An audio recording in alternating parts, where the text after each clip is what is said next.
വർണ്ണക്കാഴ്ചകളോടെ പുതുശ്ശേരി കുറുമ്പ ഭഗവതിയുടെ തട്ടകം വെടിയുത്സവം ആഘോഷിച്ചു.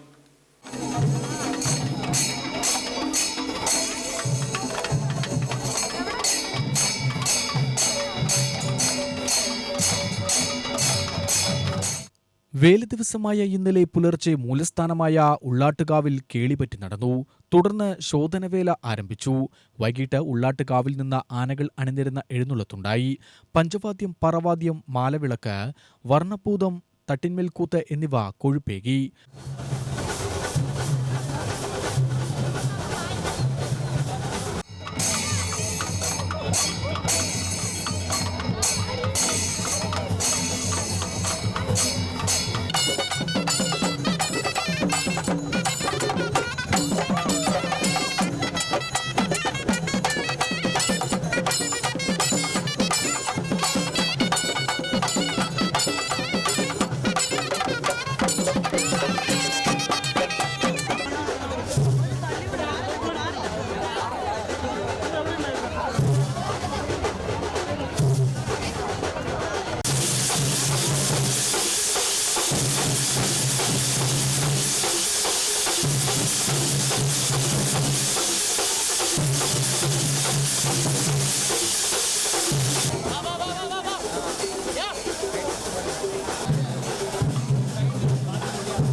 പുതുശ്ശേരി മന്നത്ത് എഴുന്നള്ളത്ത് നിരന്ന ശേഷം നടന്ന കുടമാറ്റവും വർണ്ണാഭമായി.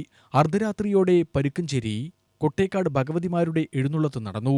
3 ഗജവീരന്മാർ അണിനിരുന്ന എഴുന്നള്ളത്തിൽ മംഗലാംകുന്ത ഉമാമഹേശ്വരൻ തിടമ്പേറ്റി. പുതുശ്ശേരി ഭാഗത്ത് വെടിയുത്സവം കാണുന്നതിനായി നിരവധി ആളുകളാണ് എത്തിയത്. ഇതോടുകൂടി ദേശീയപാതയിലും ഗതാഗത ക്രമീകരണമുണ്ടായി. 1.5 മണിക്കൂറോളം ഭാഗികമായാണ് ഗതാഗതം കടത്തിവിട്ടത്. രാവിലെ മുതൽ പുതുശ്ശേരി കുറുമ്പ ഭഗവതി ക്ഷേത്രത്തിലും വൻ ഭക്തജന തിരക്കാണ് അനുഭവപ്പെട്ടത്. UTV news, Palakkad.